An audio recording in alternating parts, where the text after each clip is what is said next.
అందరికీ నమస్కారం. కొత్త కథలోకి స్వాగతం. ఈ కథ పేరు దేవుడు మన్నించు. రచన పిఎస్ నారాయణ గారు. 1974లో ఈ కథ యువ మాసపత్రికలో ప్రచురింపబడింది. చదువుతున్నది దేవి. 3 రోజుల క్రితం బాబాయ్ దగ్గర నుండి ఒక ఆటం బాంబు లాంటి ఉత్తరం వచ్చింది. 2 వాక్యాలు రాశాడు. నేను ఆదివారం హైదరాబాద్ వస్తున్నాను. ఈ విషయం సత్యానికి తెలియనీయబోకు. సత్యం మా బాబాకి స్వయానా పుత్రుడు. అంతేకాదు చేతికి అంది వచ్చిన పెద్ద కొడుకు. ఎంబీబీఎస్లో చదవాల్సిందంతా అవగా హౌస్ సర్జన్గా ముక్కు మూసుకొని గడిపేస్తున్నాడు. 6 నెలలు తిరిగేటప్పటికి గుంటూరులో ఒక 20,000 ఖర్చు పెట్టి ఆసుపత్రిని తెరిచేయాలి అన్నంత ధీమాతో ఉన్న మనిషి. దానికి తోడు ఆ తండ్రి ఆశీర్వాదం ఉండనే ఉంది. నాకు ఆయన ఉత్తరమే అర్థం కాలేదు. అంతా కొడుక్కి కూడా తెలియకుండా ఆయన చేయబోయే రాచకార్యం ఏమిటో బుర్ర పగలగొట్టుకున్నా తట్టడమే లేదు. ఈ 3 రోజులు మనసును ఒకచోట నిలవనీయకుండా పిచ్చి పిచ్చి ఆలోచనలతో తికమక పడేస్తోంది. గంటల తరబడి మా శ్రీమతిని మంచం మీద ఎదురుగుండా కూర్చోబెట్టుకుని కారణం ఏమై ఉంటుందా అని చర్చించినా కొరకుడు పాడనే లేదు. ఓ క్షణాన అయితే వాడు ఆస్తిని కానీ పనిచేయమని అడగలేదు కదా అనే అనుమానం కూడా వచ్చింది. కానీ ఈ బక్కవదవ అలాంటి కోరిక కోరి మా బాబాయ్ ముందు బ్రతికి ఉంటే, తన దగ్గర తుపాకీ లేకపోతే ఉన్నవాడినెవడినైనా 4 తన్ని తీసుకొచ్చి కాల్చి పారేసే తంతటి గనుడు ఆయన అని కూడా చెప్పేసుకున్నాను. సరే, ఇంక తెల్లారితే ఆయన దర్శనం ఇస్తాడు కదా. నా అదృష్టం ఆ సత్తిగాడు ఈ 3 రోజులు నా కంటపడలేదు. ఎరా అన్నయ్య, మా నాన్న దగ్గర నుంచి ఉత్తరం ఏమైనా వచ్చిందా అని నోరు తెరిచి అడిగితే ఆత్మ నల్లా వంచుకొని లేదురా తమ్మయ్య అని అనాల్సి వచ్చేది. సరిగ్గా 7 గంటలకి ఇంటి ముందు టాక్సీ ఆగింది. ఇంకెవరు? సాక్షాత్తు మా బాబాయ్. టాక్సీ డోర్ తెరుచుకుని ఆ నిలువెత్తు 7 కొండల వెంకటేశ్వరుడిలాగా వాకిట్లో నిలబడి దర్శనమిచ్చాడు. నేనే వడివడిగా ఎదురు వెళ్ళి ఆహ్వాన సూచకంగా మందస్మిత వదనార వెందోడనై ఆయన వైపు ఒక్క క్షణం చూసి టాక్సీ డిక్కీ ఎత్తుతున్న డ్రైవర్ పక్కకు వెళ్ళి పెట్టే బెడ్డింగు చేత్తో తీసుకుని పదండి బాబాయ్ లోపలికి అన్నాను. ఆయన ఓరగా మీటర్ వంక ఓ క్షణం చూసి 5 రూపాయల నోటును డ్రైవర్ చేతిలో పెట్టి చిల్లర కోసం కూడా ఎదురు చూడకుండా లోపలికి అడుగు వేశాడు. ఆయన వెనకగా నేను పెట్టే బెడ్డింగ్తో. నమస్కారం మామయ్య గారు. మెడ వరకు చీర కొంగు కప్పుకున్న మా శ్రీమతి తలుపు అవతలే నిలబడి నమస్కరించింది. అత్తయ్య గారు పిల్లలు కులాసానా? అన్నిటికీ హుందాగా తల ఊపేసి భుజం మీద జరి అంచు కండువాను సోఫా మీదకు విసిరి వేస్తూ స్నానం చెయ్యాలి, వేడి నీళ్ళు పెట్టించు. అరే శేషగిరి, ఇవాళ నువ్వు ఆఫీస్కు సెలవు పెట్టాయి. ఇదిగో అమ్మాయి సరోజా, బెడ్డింగ్ విప్పి తువాల్తీ ఆర్డర్ జారీ చేశాడు ఆయన. ఇద్దరం అలాగే అన్నట్టు తలలూపాం. ఆయన స్నానం చేసి వచ్చేటప్పటికి ప్రెస్టేజ్ కుక్కర్లోంచి అప్పుడే తీసిన ఆవిర్లు తేలే ఇడ్లీలు ప్లేట్లో పెట్టి కొత్త ఆవకాయ, కరివేపాకు, కారం ఆధరువులుగా అమర్చి ఆ రోజే పగలగొట్టిన ఎగ్ మార్క్ నేతి డబ్బాలోంచి ఓ గిన్నెడు నేతితో సహా మా ముందు అమర్చింది. ఆయన అలా ఓ 5-6 ఇడ్లీలను నేతిలో ముంచుకొని తిన్న తర్వాత ఆఫీస్కు సెలవు పెడుతున్నావు కదా అన్నారు ఓరగా నా వంక చూస్తూ. అన్నాను ఆయన మీసాల వంకే. మిమ్మల్ని కాదనే ధైర్యం ఎక్కడుందండి బాబాయ్ గారు అన్నట్టుగా చూస్తూ. అరగంటలో తయారవు అన్నారు 7వ ఇడ్లీని సగానికి తుంచుతూ. మీరు విశ్రాంతి తీసుకోరా? నా విషయం నాకు తెలుసులేబోయ్, నేను చెప్పినట్టు చెయ్యి. సరిగ్గా ఆయన అన్నట్టుగానే మరొక అరగంటలోనే ఇంట్లోంచి బయటకు వచ్చాం. ఎక్కడికి అని అడిగే ధైర్యం నాకెక్కడిది? ఓ అడుగు వెనకగా ఆయన్ను అనుసరించడమే అన్ని విధాల శ్రేయస్కరం. 4 అడుగులు వేశామేమో లేదో ఖాళీగా పోతున్న ఓ టాక్సీని మా బాబాయ్ వేలెత్తి ఆపాడు. అందులోకి ఎక్కాం. సూర్యుడు ఎవరో తరుముకొస్తున్నట్టు పైకి పరిగెడుతున్నాడు. ఈ సంవత్సరం హైదరాబాదులోనూ ఎండలు తినేస్తున్నాయి. ఎప్పుడూ పట్టని చెమటలు మనుషులకి పట్టి ఏడిపిచ్చేస్తుంది. అప్పుడే అంత ఎండెక్కిందా అనుకుంటూ టైం చూసుకుంటే 9 దాటింది. టాక్సీలో నా పక్కన కూర్చున్న ఆయన మొహంలోకి భయంగా చూశాను. ఉద్దండ పిండం లాంటి మా బాబాయ్ ఇప్పుడేదో గట్టి చిక్కులో ఇరుక్కున్నట్టే అనిపించింది నాకు.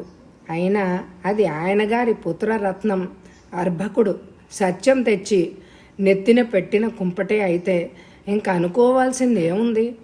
ఆయన మా ఊరిని ఏకఛత్రాధిపత్యంగా ఏళ్ల తరబడి ఏ పదవి లేకుండా ఏలుతున్న పెద్ద మనిషి.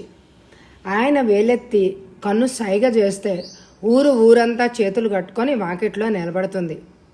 ఆయన కుందేటికి 3 కాళ్ళు అంటే కాదు అనే దమ్మున్నవాడు ఇంతవరకు కనబడలేదు. కాదు కూడదు అని ఏ అర్ధాయుష్కుడో లోపలే నసుక్కున్నా వాడి తల మరునాటి నుండి ఆ ఊళ్ళో కనపడను లేదు. అలాంటి మా బాబాయ్ గారి ప్రక్కన సింహం ముందు లేడి పిల్లలాగా తలవంచుకొని నేను కూర్చున్నాను. ఇదిగో ఇది చదువు అంటూ జేబులోంచి ఒక కాగితం తీసి నా చేతిలో పెట్టారు. దేవుడి గుళ్ళో అర్చకుడు అర్ధగంట సేపు నిలబెట్టి చేతిలో కాస్త ప్రసాదం విదిలించినంత సంతోషంతో అందుకుని త్వరగా చదవసాగాను. శ్రీ వెంకటేశ్వరరావు గారికి నమస్కారములు. మీ పుత్రరత్నం సత్యనారాయణ ఈ హైదరాబాదులో కృష్ణ పరమాత్ముడే అవగా శారద అనే ఒక రాధ చేతిలో కీలుబొమ్మే అయ్యాడు. మీ వాడిని ఆ నిలయం నుండి రక్షించుకోవాలి అని అనుకుంటే వెంటనే అన్నీ సర్దుబాటు చేసుకోవడం అన్ని విధాల శ్రేయస్కరం. ఆ అమ్మాయి చిరునామా ఈ క్రింద పొందుపరుస్తున్నాను. ఇట్లు మీ శ్రేయోభిలాషి. అధాటున తలెత్తాను. ఇదా జరిగింది? ఊహించనైనా లేకపోయాను. సత్యం ఇలాంటి పని చేశాడా? వెధవ నోట్లో వేలు పెడితే కొరకలేనట్టుండే ఎదురుగా బుర్రమీసాల పైన ఎర్రబడిపోయిన మా బాబాయ్ గారు కనుగుడ్లు నన్ను భయపెట్టి సత్యం మీద జాలిని కులిపించాయి. నాయనా సత్యం తండ్రి, నీకిదేం బుద్ధిరా? మీ నాన్న నీవు కొండ మీద కోతిని కావాలన్నా తెచ్చి చేతిలో పెడతాడే. ఎవరో ఒక అనాకాని అమ్మాయి చేతిలో ఇలా ఇరుక్కుపోవడం ఏమిట్రా? చదివావా అన్నారు ఆయన నా వంక సూటిగా చూసి. తల ఊపాను. పెద్దవాడివి, నీవిక్కడ ఉండి ఆ మాత్రం కనిపెట్టలేకపోయావా అని నా తల వాచేటట్టు తిట్టి పోస్తాడేమోనని మనసులో భయం పీకుతూ ఉన్నా చేయగలిగింది ఏముంది. మరి ఇప్పుడు చూస్తూ ఉండరా ఏం చేస్తానో అన్నట్టు నా వైపు ఒక చూపు విసిరి ఆయన ముందు చూడసాగారు. అప్పుడే టాక్సీ పంచగుట్ట పోలీస్ స్టేషన్ పక్కన సందు మలుపు తిరిగింది. మమ్మల్ని ఆపమన్నట్టు ఏడుకొండల స్వామి దగ్గరికే చేరుస్తుందా అన్నట్లు మెలికలు తిరుగుతూ పైకి పోతున్నది. సత్యానికి ఇంత ధైర్యం ఎక్కడి నుంచి వచ్చింది? ఈరోజు వాడు అంత తేల్చేస్తాను. ముందు ఇటు నుంచి నరుక్కొద్దామని వాడికి కూడా తెలియనివ్వద్దు అన్నది. నాతో వేషాలు వేశాడంటే అల్లాటప్ప గోంగూర అనుకుంటున్నాడేమో అన్నాడు తల తిప్పకుండానే. నిజమే, ఈయనగారి సంగతి వాళ్లకు తెలుసుండదు. మనుషులన్నే చిటికెలో మెంగేయగల సమర్థుడు. వాళ్లకు రోజులు మూడినట్టే లెక్క. మా బాబాయ్ ముందుకు వంగి అడ్రస్ మాత్రమే కనపడేలాగా మడతపెట్టిన ఉత్తరాన్ని డ్రైవర్కి చూపించాడు. డ్రైవర్ టాక్సీని కాస్త స్లో చేసి గేట్ల దగ్గర ఇంటి నంబర్ చూస్తున్నట్టుగా పోనిస్తూ ఒక మేడ ముందు ఆపాడు. ఈలేనా? ఇంటి నెంబర్ని ఇంటిని మార్చి చూశాడు మా బాబాయ్ అనుమానంగా. అయినా ఆ ఉత్తరంలో ఇంటి నెంబరు ఆ ఇంటి మీద నెంబరు ఒకటే అవడంతో అదే ఇల్లు అని అనుకోక తప్పలేదు. మా బాబాయ్ నేను దిగాం. కళ్ళ ముందు 2 అంతస్తుల మేడ రంగురంగుల అద్దాలతో వెలిగిపోతోంది. అసలు సరాసరి గేట్లోంచే లోపలికి పోయి టాక్సీని పోచులో ఆపేస్తే బాగుండేదేమో అని అనిపించింది నాకు ఒక్క క్షణం. కానీ ఆయన దిగడంతో నాకు ఆయన్ను అనుసరించక తప్పలేదు. అప్పుడు సరిగ్గా 9:30 అయింది. సూర్యుడు ఇంకా బారెడు పైకెక్కి మా బాబాయ్ లాగే చిట్టపట్టలాడుతున్నాడు. ఆ ఎండవేడికి భయపడుతున్నట్లుగానే చుట్టుపక్కల జనం కూడా ఎక్కడా కనపడడమే లేదు. అంత పెద్ద ఆవరణలో మాకు మేమే చాలా చిన్నవాళ్లలాగా కనపడ్డాం. మా ఊరికి రాజైన మా బాబాయ్ గారి ముఖంలోకి చూస్తే ఆయనలోనూ ఆ బంగ్లా ముందు కాస్త తటపటాయింపే కనిపించింది. క్రోటల మొక్కల పక్కగా ముందుగా ఆయన వెనకగా నేను నడుస్తున్నాం. ఆయన జరియంచు కొండవాను ఒక్కసారి ఠీవీగా సర్దుకున్నారు. ఆయన బుర్ర మీసాలపై చేయి వేసి సర్దుకున్నారు. ఆయన అడుగులు త్వరగా వేయసాగారు. ఒక్క క్షణం ఆయన్ని పరీక్షగా చూస్తే ముందు ఏం చేయాలో ఒక నిర్ణయానికి రాలేని వాడిలాగా తడబడుతున్నట్టు అనిపించింది. ఆయన అలా నడుస్తూనే ఉన్నాడు. ఓ స్కూటర్ మా మీదుగా వెళ్ళినంత విసురుగా వెళ్ళి పోర్చులో ఆగింది. అందుమీదున్న సత్యం అనబడే అర్భకుడు ఆ బంగ్లాలోకి వస్తూ హలో అన్నాడు. ఆ పైన ఆ హల్లోకి సమాధానంగా ఒక సీతాకోక చిలక హాయ్ అంటూ బయటికి వచ్చింది. ఆ అమ్మాయి ఇంద్రలోకం నుంచి దిగి వచ్చిన అప్సరసలాగా ఉంది. ఆమె రెండు జడలు వేసుకుంది. గోళ్లకు రంగు కూడా వేసుకుంది. బొగ్గలకు గులాబీ రంగు అద్దుకుంది. కాళ్లకు అడుగెత్తు చెప్పులు వేసుకుంది. ఆమె నడుస్తుంటే హంస నడుస్తున్నట్టుంది. త్వరగా మెట్లు దిగుతుంటే జిరాఫీ దిగుతున్నట్టుగా ఉంది. ఆ అమ్మాయి పేరే కాబోలు. ఆ శ్రేయోభిలాషి ఉత్తరంలో శారద అని ఉంది. ఆ అమ్మాయి ఒక్క ఎగిరింది సత్యంగాడి స్కూటర్ మీదకు. వాడిని బల్లిలాగా ఖర్చుకుపోయింది. వాడు విసురుగా ముందుకు దూసుకుపోయాడు. అదంతా ఒక పావు నిమిషంలో జరిగిపోయింది. నేను ఆదుర్దాగా ముందుకు వంగి చెయ్యి చాపుతూ సత్యం అని పిలవబోయాను. మా బాబాయ్ నా చెయ్యి పట్టుకుని ఊ అన్నారు వారిస్తున్నట్టుగా. స్కూటర్ గేటు కూడా దాటిపోయింది. నేను నిట్టూర్పు విడిచాను. వీడు ఎంతగా బరి తెగిస్తాడని నేను కల్లో కూడా అనుకోలేదు. తలెత్తి బాబాయ్ ముఖంలోకి చూద్దామని అనుకున్నాను, కానీ అలా చూసే ధైర్యం లేక తల వంచుకొని పిల్లిలాగా ఆయన వెనకే అడుగులు వేయసాగాను. ఏ క్షణానైనా అగ్నిపర్వతం బ్రద్దలవ్వచ్చు. ఆయన మజాక్ ఫ్లోరు మెట్ల మీద ఎక్కడ జారి పడతానో అన్నంత జాగ్రత్తగా కాలు పెట్టాడు. మెట్లెక్కి తలెత్తి కాలింగ్ బెల్ నొక్కాం. రాజకీయ దురంధరుడు కాబట్టి మినిస్టర్లు వాళ్ళబోటి వాళ్ళు ఇక్కడికి వెళ్ళడం ఆయనకి మంచినీళ్ల ప్రాయమే. తెల్ల దుస్తుల్లో ఉన్న పనివాడు ఎవరన్నట్టుగా వచ్చాడు.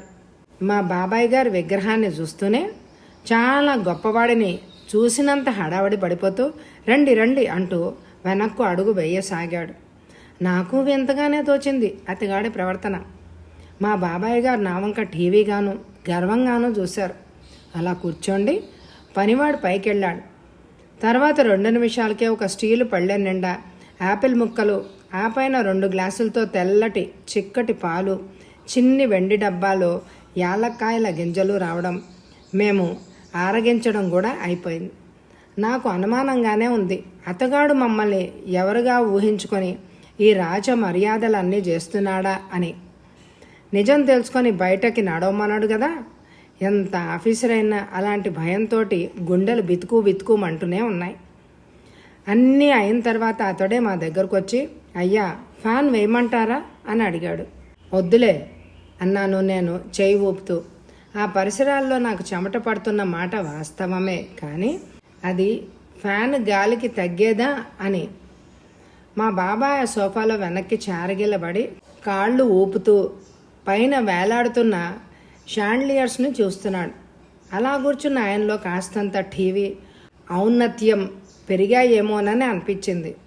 అలా మా బాబాయ్ పైకి చూస్తుండగానే మెట్ల మీద పాదాల సవ్వడి అయింది. ఆ పైన తలెత్తితే ఒక లావుపాటి స్త్రీ మెట్లు దిగుతూ కనపడింది. ఆమె పొడుగ్గా ఉంది, లావుగా బలంగా ఉంది, చుట్టుకుంది, కళ్లకు గోల్డ్ ఫ్రేమ్ కళ్ళజోడు పెట్టుకుంది, హుందాగా శాలువా కప్పుకుంది. ఆమె మెట్లు దిగుతూనే మా బాబాయ్ వంక నవ్వుతూ చూస్తూ నా లెక్క రైట్ అయితే మీరు సత్యనారాయణ గారికి తండ్రి అయి ఉండాలి అని అంటూనే నమస్కారాలు స్వీకరించండి అంటూ 2 చేతులు జోడించింది. అంత చెట్టంత మా బాబాయ్ ఆమె కంఠానికి తడబడడం నాకు విస్మయాన్నే కలిగించింది. నమస్కారం నమస్కారం అన్నాడు లేచి నిలబడుతూ. కూర్చోండి, ఈరోజు నాకు సుదినం. ఎప్పుడెప్పుడు మిమ్మల్ని కలుద్దామా అని అన్నాళ్ళుగానో ఎదురుచూస్తున్నాను.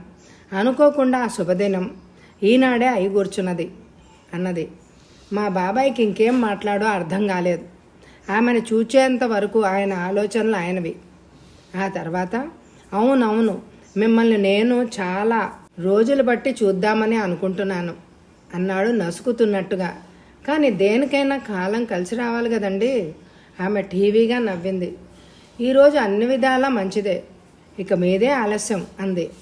అంటూనే కనురెప్పలెత్తి ఓరగా పనివాడి వంక చూస్తూ అమ్మాయిని పిలు అంది, వేలెత్తి మేడ మీదకు చూపిస్తూ. అమ్మాయి గారు కాలేజీకి వెళ్ళారండి, అయ్యగారు వచ్చి తీసుకెళ్లారండి అన్నాడు వినయంగా. ఆమె చిరు దరహాసం చేసింది. చూశారా అన్నయ్య గారు, ఇది ఈ కాలం పిల్లల పద్ధతి. అయినా నన్ను క్షమించాలి. మాట మాత్రం ముందుగా మీరు వస్తున్నట్టు తెలిస్తే ఇద్దరిని ఇల్లు కదలనిచ్చేదాన్నే కాదు. నిలువెత్తు మా బాబాయ్ ఆమె ముందు ఓ అడుక్కి ఎందుకు కుచించుకుపోయాడో నాకు అవగతమే కావడం లేదు. ఆమె డబ్బును చూసి జారిపోతున్నాడా? ఆమె హుందాతనాన్ని చూసి భయపడుతున్నాడా? అమ్మాయి తండ్రి ఆమె దిగులు మొహం పెట్టింది. వారు మమ్మల్ని ఒంటరిగా వదిలి వెళ్ళి 2 సంవత్సరాలైంది. అప్పటి నుంచి తెల్లైన తండ్రైనా దానికి నేనే. మా బాబాయ్ జాలిగా ఒక నిట్టూర్పు విడిచాడు. బాబాయ్, నిన్ను నీవు గుర్తుంచుకో అన్నట్టు నేను చిన్నగా దగ్గాను. ఆమె ఓరగా నా వంక చూసింది. వీడు మా అన్నయ్య కొడుకు, ఓ పెద్ద కంపెనీలో ఆఫీసర్ అన్నారు మా బాబాయ్ నా ఉద్యోగ హోదాను టీవీగా చెప్పడానికి ప్రయత్నిస్తూ. చాలా సంతోషం, నమస్కారం అండి. 5 నిమిషాల తర్వాత అలా తాపీగా మాట్లాడుతున్న మా బాబాయ్ కాస్త ఉన్నట్టుండి బిగుసుకుపోయి, మా అబ్బాయికి ఇప్పుడప్పుడే పెళ్లి చేయదలుచుకోలేదు, అది చెప్పడానికే వచ్చాను అన్నారు గంభీరంగా. ఆమె పక్కున నవ్వింది.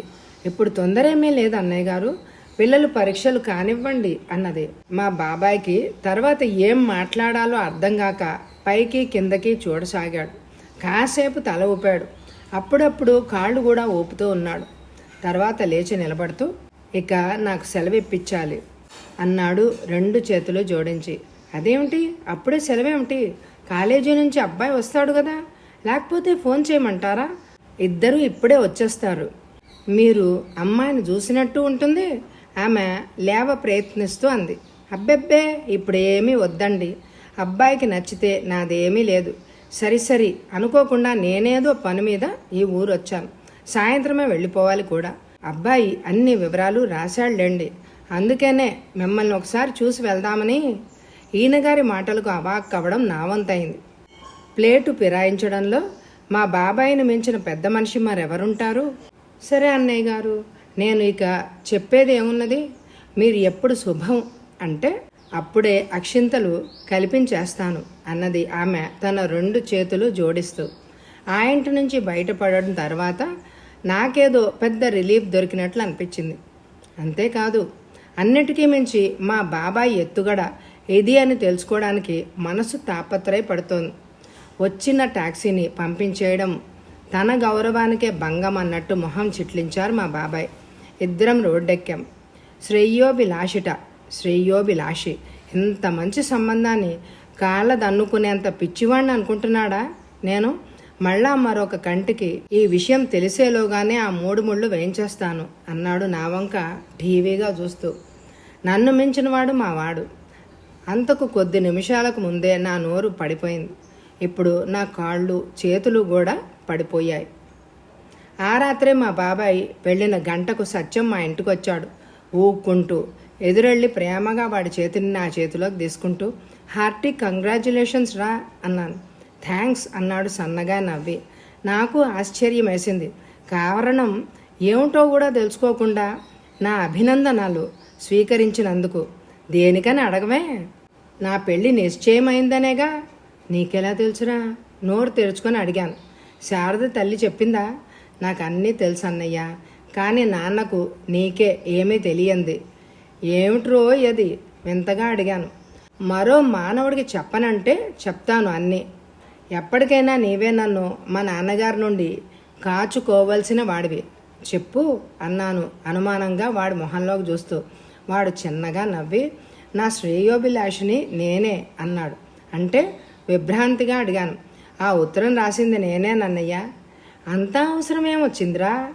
వాడు ఒక్క క్షణం కళ్ళు రెపరెపలాడించాడు. ఆస్తి విషయంలో వాళ్ళు మనతో సరి తూగలేరు గనక ఈ నాటకం ఆడవలసి వచ్చింది. ఆ ఇల్లు మా మిత్రుడిది. ఆ తల్లి కూతుళ్ళు ఒక్క పూట ఆ ఇంట్లో ఉన్నారు. ఆ పూటలోనే మీ నాన్న వస్తాడని నీవెలా అనుకున్నావు? నాకు ఇంకా అనుమానంగానే ఉంది. ఆ వెధవ నాకైనా నిజం చెప్తున్నాడా? నాన్న అక్కడ బయలుదేరడం, అమ్మ ఫోన్లో మాట్లాడడం అన్నీ ఒక్కసారే జరిగాయి. వాడు తల వంచుకుని బుద్ధిమంతుడిలాగా చెప్తున్నాడు. ఇక నేనేం మాట్లాడేది? ఓ దేవుడు, ఈ కాలపు పిల్లల్ని నీవే రక్షించాలి. బాబాయ్ గారు, ఈ పిల్లల్ని మీరు మన్నించాలి. కథ సమాప్తం. ఈ కథ అందరికీ నచ్చితే తప్పకుండా లైక్ చేయండి. అండ్ స్క్రీన్లో ప్లేలిస్టులు ఉంటాయి, స్కిప్ చేయకుండా అన్నీ వినండి. Thank you very much my dear friends.